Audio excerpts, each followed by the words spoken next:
Hello there, Giselle Turi back for Chapter 4, The Sacred Circle, from the book The Mountains Are Calling, Messages Inspired by Nature. The air was quickly becoming cooler, and it was time to rest. My husband and I decided to retire for the night. We had filled our lungs with the fresh air of nightfall, and our eyes were blessed with the magnificence of the stars. We bent down to enter into the flaps into our teepee, the sacred circle. We gathered the firewood that we had collected from the sides of the teepee and proceeded to start a campfire within. Our place of rest was like a womb of calm and warmth. The circle symbolic of no beginning, no end, and of complete connectedness in our lives. We are all in a sacred circle of life where there is no beginning or end. Some would say death is an ending, but do we really die? Look around in nature and observe the natural cycle of life. A plant grows and then it fades away. Instead of an ending, it blends in and into the earth, giving it nourishment, which in turn brings about more life. The deer, another example, feeds on the new life which springs forth from the earth, and then after its lifespan is complete, it passes away and returns its body to the earth. This then begins the circle all over again. So when we die, our bodies return to the earth, and our essence, our spirit, continues on. For those who believe in reincarnation, the cycle continues in a new body in which to continue in their spiritual evolution. Thus the sacred circle continues. With this thought in mind, doesn't it fill you with wonder of how important each and every one of us are? We all have a grand and wonderful place in this circle of life. How well do you play your part? How many lives do you touch every day? How do you make a difference? We are all connected, a part of each other. It doesn't matter what nationality or belief. What affects the one affects the all. How we treat ourselves plays a wondrous part in this as well. As within, so without. As a man thinketh, so he or she is. As a man or woman thinketh. Our thoughts and feelings about ourselves affect others because we are all one. Sound hokey?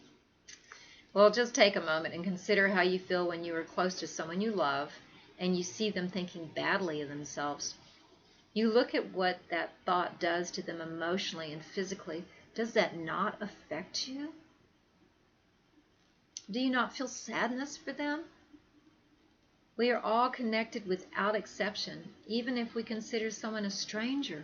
Think about it. How many times when you hear of someone else's misfortunes or accident and you feel your heartstrings being tugged at? I know it happens to me. I passed by a car wreck a couple of weeks ago. I wasn't aware of who they were, but in my heart I felt sadness and I cried for them. If you tell yourself it doesn't matter, that it doesn't affect you, it's time you push your ego out of the way and look into your heart. Since we are all connected and we are all one, why are we fighting and killing so many people? Why indeed? Unfortunately, ego plays too big of a part in many of our lives and we forget the truth of who we are. Didn't Jesus say, love one another and love thy neighbor as thyself? Who has a right to take a life that God so graciously gave? No one does, for no reason or excuse, and especially not for religious reasons. Unfortunately, so many people have died because of religious reasons, and we won't go any further with that one. Someone asked about self-defense or protecting yourself from a dangerous person who was trying to harm you.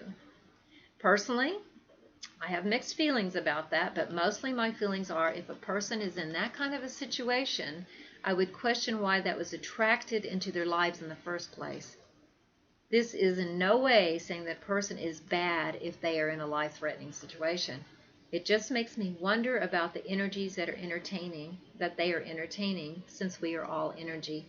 I will leave that open for further investigation and contemplation. I suggest we all take a long and deep look within ourselves and question our attitudes and positions in life. If you recognize ego to be a big dominating factor in your life, take heed and seriously make some changes. No one is better than anyone else. It doesn't matter who someone might be married to, what they wear, how much money they have, and especially what church they belong to. Yes, religion is a tough one for me.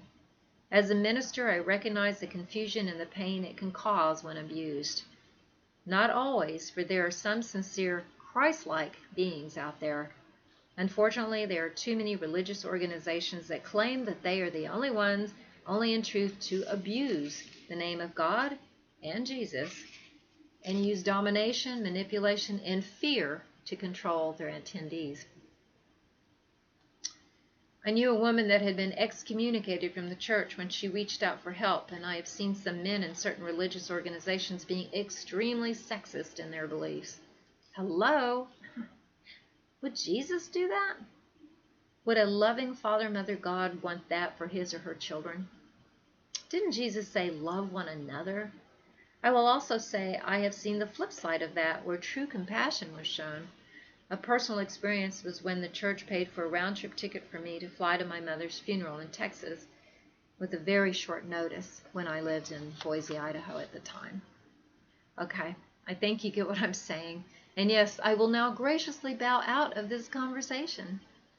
Bottom line, look within your heart and lovingly participate in the sacred circle of life and make a difference. Thanks again for joining me. And I hope you're finding some rich jewels in these words that I'm sharing. And of course, you can replay this video or any of these videos.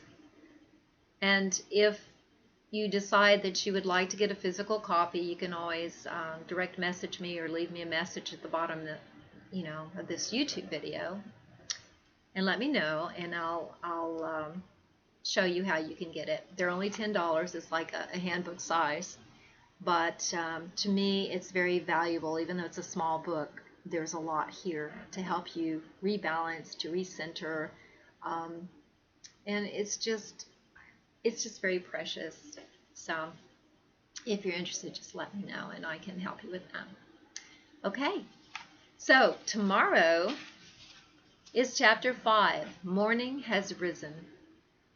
Until then, Ultreya, move forward with courage and in love. Bye-bye.